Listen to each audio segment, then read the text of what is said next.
Hello, everybody, and welcome to Allegiant Stadium. This is Hondo Carpenter and Ezekiel Trezevant, your Las Vegas Raiders beat writers on SI, and the host of the Las Vegas Raiders Insider Podcast. Where literally just moments ago, we just completed the scrimmage here at Allegiant Stadium. We are up here in the press room. You're going to hear a lot of noise going around as people are finishing and completing and doing all of their jobs, but literally, we shoot these as soon as they're over to give you the best information. Let's start with the worst part of the day. Safety Lonnie Johnson goes down with a lower leg injury. Pete Carroll doesn't have all the details, but told us literally a few moments ago, quote, it's significant, unquote. And obviously our heart goes out to Lonnie, just a wonderful guy who's been competing and quite frankly having a very good camp. Yeah, yeah. I mean, I kind of feel bad, right? I know we're supposed to be impartial, but when you see a guy go down, and that's worthless. I don't think you have to be impartial when somebody gets hurt. Yeah, And yeah, I agree with you 100%. I feel terrible for him. yeah. It was tough to watch, and I know it took the win out of my sales. It kind of took the win out of the fan sales that we're watching today. But nevertheless, this is part of football, right? So these guys got to work through it, But definitely unfortunate. We talked to Lonnie yesterday, right after practice, back at the headquarters.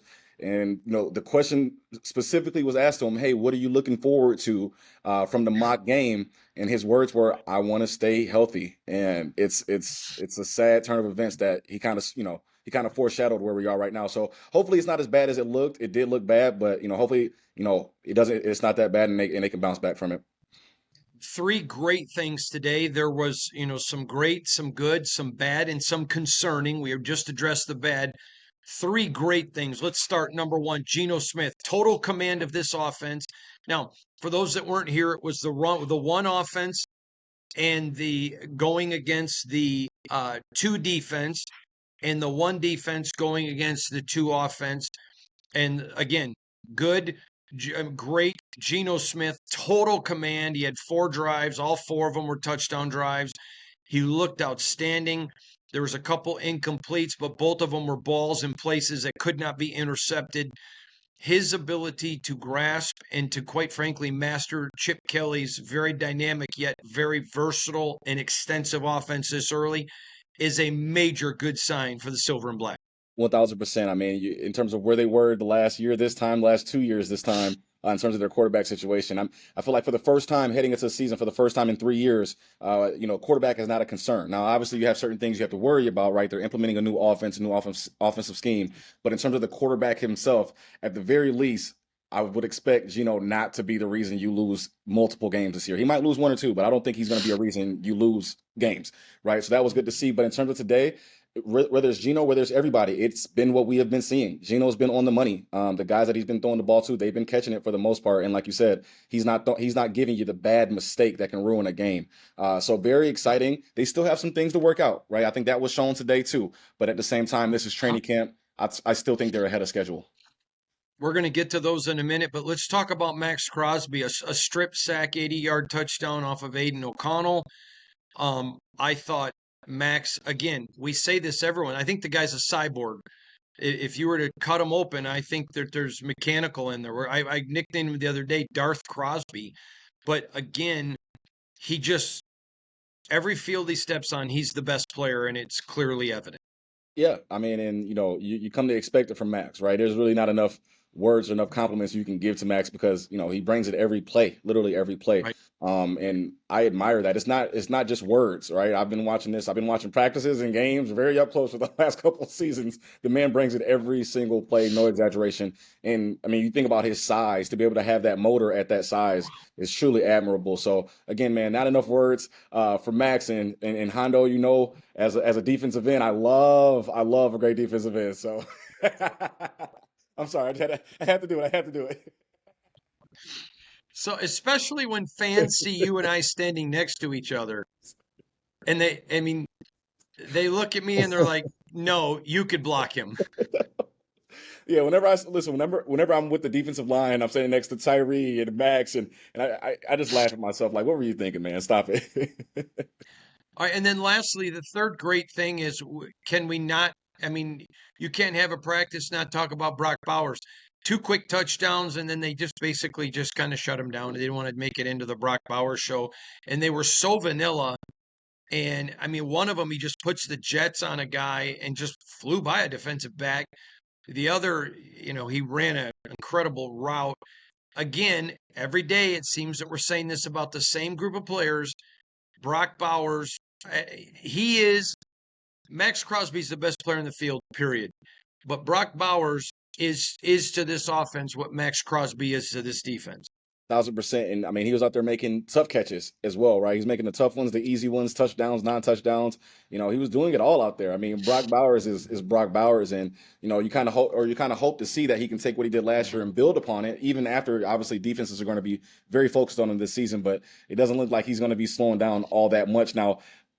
Historical levels again, maybe not, but at the same time, he's still going to have a great season. It's Brock Bowers. I'm expecting historical again. I just because of all that he's got around him. People, I mean, last year, you remember, you and I were sitting up in the press box. There was one game at the end of the season where they have him triple teamed Yeah, because they he's knew he was the only thing they had. in. You can't triple team him this year. Yeah, no, and listen, the example you gave was from the last game of the season, but I think it became clear after what, 4 games last year, 6 games last year, that Brock was going to be Brock, and defenses still just could not stop him. And he had one of the worst quarterback groups in the league last year, and he still balled out. So yeah, I think Brock has, and myself included, has a lot of us spoiled. We almost, you get used to it almost. You know what I'm saying? Like, there goes Brock again. Brock being Brock. You should put that as a saying. Brock just being Brock, because he's going to have another great season. Let's talk about Zamir White and Sincere McCormick. Again, these guys are battling every day. I 2 days ago I said I thought Zamir was ahead of Sincere. Yesterday I thought Sincere was a little bit ahead. Today I would say after this scrimmage, I think Zamir's back kind of on top a little bit, but it's so close. It's 6 to 1, half dozen to the other. But here's what sticks out to me, and I talked to both men after the game, and I'm going to have this video up shortly.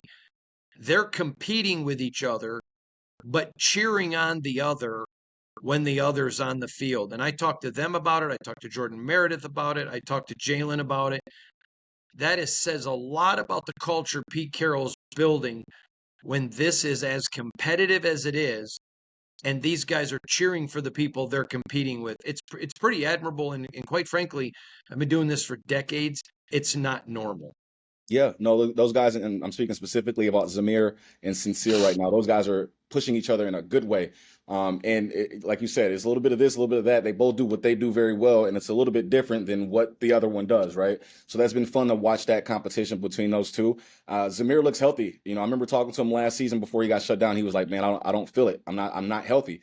And I was kind of wondering how healthy he was or was not last year. And then seeing him now, I'm reminded he's healthy right now, and that's the biggest difference. Now, again, Sincere does what Sincere does, right? Sincere can catch it out of the backfield. He can move it up there a little bit better than out of the pass game, a little bit better than Zamir, and that's what he does well. So talk about a battle that's been fun to watch, and it's even, right? Literally even. And I agree with you. I thought yesterday Sincere looked like he had the edge, and then today I do think Zamir looked like he had the edge, right? Especially down near the goal line. So I think honestly both bring something to the team that's Yeah. unique to them. But I think you can't go wrong with having both of those guys in your back pocket. And I talked to both of them. I mean, Chip Kelly's offense is known for multiple running backs, multiple looks, multiple sets, multiple different things. They're both going to make the team, and they're both as jacked up, fired up for this offense. I think it's fun. I mean, the entire time I've been here, let's just be really honest. The offense has been terrible. I mean, let's just call a spade a spade. If the Raiders offense compiled over my first 5 years covering this team was arrested for being an NFL quality offense, there would not be enough evidence to convict them. Let's just be honest. I mean, I remember last year sitting with you in the press box and there was a lot of injuries, but we're both like, this is terrible. It's bad.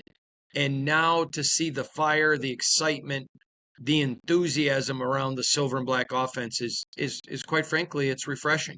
Yeah, listen, refreshing is definitely the word. But just to kind of elaborate on what you were saying, and you and I again have spoken privately about this. Obviously, I think the guys believe the offense believes. Reason I say that is, we talked to Thayer Munford. I want to say it was yesterday, maybe 2 days ago. I'm sorry, but Thayer kind of alluded to like, hey, like when Chip calls something, we think it's going to work, right? It might not work, but when he calls it, we think it's going to work.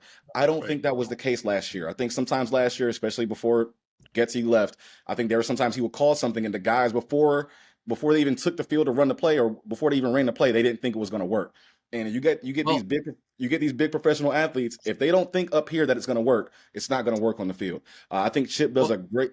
I think Chip does a great job of putting these players in good positions, right? And that's why they're. I think that's part of the juice you're feeling is that they know, hey, we might not execute it perfectly, it might not always go our way, but the coach is putting us in the best position to win. We got to go do it, and I think that's what Chip Kelly does. And again, no guarantees, but even from what we're seeing out here, okay, when Sincere's in the game, they run things that play to his strengths. When Zamir's in the game, when Ashton's in the game, they play to their strengths, and I don't think that was the case last year or the year before. well, I remember a time last year when you and I were in the locker room before Luke Getsy was uh, relieved, and we walk up to a guy who always talks to us, and he's like, "Guys, I have no idea what's going on. So if you're going to ask about that, I'm just telling you, I don't want to say that, but please don't ask me. I don't know." And you and I walked out of the locker room, we're like, "Whew." Yes. And shortly after that, Luke Yeah. Getsy was no longer part of the Silver and Black. All right, let's go to some things that I thought were good today. I thought, and again, both of these players' performance was commiserate with expectations. I thought Aiden O'Connell, whose expectations is the backup, looked very good today for the commiserate with expectations. If he was a QB1, I would not have liked today's performance, but I did like today's performance for him and Cam Miller. Couple of touchdowns for the young blood. He still looks like an FCS player trying to transition to the NFL. Again, my expectations of him is he might make the roster. If not, he's a practice guy, but he has a potential. And both of them living up to commit the commiserate. Their performance is commiserate to my expectations. Yeah, no, I think Aiden looked good out there, specifically. And I, again, you know how I feel about Aiden. I like watching him play. I like watching him grow. He looked good out there. Now he had some kinks that he had to work out, which even the starters are doing. They're having to work some things out. And then there's some things that were specific to Aiden that Aiden still needs to get better at, like getting rid of the ball when you realize the pass rush is getting on you. Maybe Max doesn't get that touchdown if you get rid of the ball, right? And I understand you can't control the offensive line collapsing in front of you. Sometimes frequently collapsing in front of you, but you can control as the quarterback getting rid of that ball. Just throw it out of bounds, right? I think that's something he's still working on. So was impressed with Aiden because he did have some long passes. Ishmael, especially at the end to Ishmael, I think he had a couple of long ones right down the seam to Yeah, Quadra. to Kadir. Yeah, to Kadir. So again, some good, some bad, but I think across the board, right? And you said, you hit it right on the head. These guys are exactly where we thought they would be, for better or for worse. They're exactly where we thought. All right, let's go to some concerning. There are two guys that I'm concerned about. Not concerned about like they're bad guys, not concerned about because of injuries, those type of things, but just looking at overall kind of based on expectations. I thought, and I said before the year, Sam Webb needed to flash early. They need guys to step up in that cornerback room. And as of right now, we haven't seen a whole lot of flash from Sam Webb. I think that's concerning for a young man wanting to make the 53 man. Your thoughts? Yeah, I think it's one thing to not flash, and then I think it's one thing to somewhat struggle. I mean, I don't want to Mhm. push too hard on it, but I don't think you're being unfair. yeah, I think, and then I think with Sam, it's mental. I don't. I think if it was Mm. physical, he wouldn't be here right now, right? I don't think it's a physical thing with him. I think it's a mental thing. What that mental thing is, I'm not sure, but it just seems like he's not, focused. I think it would be the best word. Sometimes it's like, where's your head at? You didn't see the receiver, right? Like, so there's been a couple of those plays, maybe a couple of effort plays as well, from Sam, which I don't recall that being the case recently. But in training camp, there's definitely been some cause for concern for Sam. And then one other player that concerns me, and I want to remind people of the term commiserate to expectations. Tommy, and I've heard him called Mellet, I've heard him called Malott. I'm going to stick with Malott till somebody definitively tells me, because I've heard both from people that would know. But this is a young man that there was a lot of people that thought he could make this roster as a specialist. And now that's a big jump from FCS quarterback to NFL specialist. and it was a big jump. But I have not yet seen anything from him, a flash. That does not mean he's performing poorly, but if you're going to make the 53-man roster, you have to flash in camp when you're coming in where he was picked and jumping from the FCS level. Now, the preseason games is where he'll absolutely get that chance to do it, and I understand that. So that's why I'm not saying it's bad. It's just concerning because that's a kid I know that they had hoped would have made the 53 as a specialist. So again, not panicking, not in any way trashing the kid. The effort's there. It's just, it's a huge leap. But if he's going to make your 53 at this point, I think you have to say it's concerning. Yeah, you have to when you're it's different for everybody, right? All these guys are in different positions. Max Crosby, for example, does not have to pop right now, right? But when you're I Tommy, don't even you want to have see him out there. I don't right, even want right. to see him. And I use Max. I know Max is the extreme case, guys. I understand, but I use that example to get my point across. Max doesn't have to Adam Butler. We don't have right. to see Adam Butler. We don't Jacoby doesn't have to you flash. don't We have to we pop, we already know. right? Yeah. But when you're Tommy, you gotta pop, right? And he just has not done yet. It's not necessarily a knock on him. There's a lot of talent out here, right? And there's a lot, and he's already coming up against. He's already got a long hill to kind of climb a little bit. So it's not necessarily like he can't do it. We just haven't quite seen it yet. And for somebody that the team and the franchise believed in and hyped up a little bit, you would expect to see some more. Yes. Let's talk about one other area that I think is fascinating, maybe two, but I want to talk about this culture Pete Carroll is building. Uh, Everywhere he's gone, he's done it. I think it took him a little bit more time in Seattle than it did at USC. In fact, I know that. I am stunned at how fast he has flipped the culture in this building. I'm stunned. I'm quite frankly, I'm gonna be very blunt. Never seen it.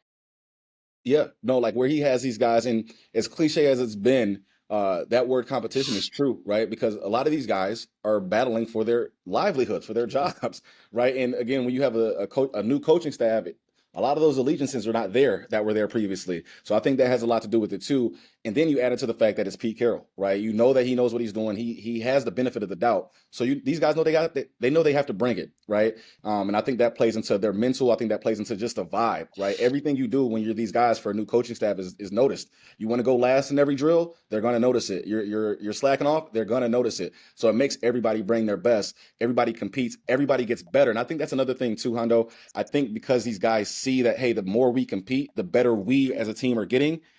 They're just going to compete more and more and more and more. They're seeing the proof in the pudding, and now they just want to compete more. Could not agree with you more. And then we got to talk about Michael Mayer. Came in here, he was the best tight end in the 23 NFL draft. Um, Injuries, adjustments in year one. Year two, had some personal stuff off field, walked away a little bit from the team, not from football or not like he did it belligerently or without the team's blessing. The team comes in and Pete Carroll sits down with him for an hour and a half and just lets him know, I want you, I like you, I need you. And I'm sorry, no one's going to compare to uh, Brock Bowers. But he has looked like the Michael Mayer we thought we were going to see and looked like the Michael Mayer the Raiders thought they were going to get. He has been outstanding this camp.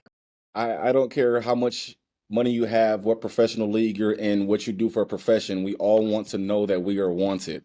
And I think naturally, when you play a position and you got drafted in the second round and they traded up for you, and then they get Brock Bowers the next year, on top of all the other things that he was going through, I think that plays into it. Now he looks free. And I think that hour and a half conversation was huge for his mental, because he knew again, new coaching regime, this can go either way. And they set him down immediately and said, no, you're a part of this. I think that was huge for his mental, and he looks like a different guy out here, man. He looks like the Michael Mayer we expected, which is one of the better tight ends. It can be one of the better tight ends in the NFL. Well, listen, it's been a camp. It's been a fun camp. Been my favorite camp of all of the six I have covered. It's been a great camp. Zeke, thanks. I want to talk to you, so stay online for a minute. But to all Yes, of sir. you, Zeke, tell them where to find you on social media.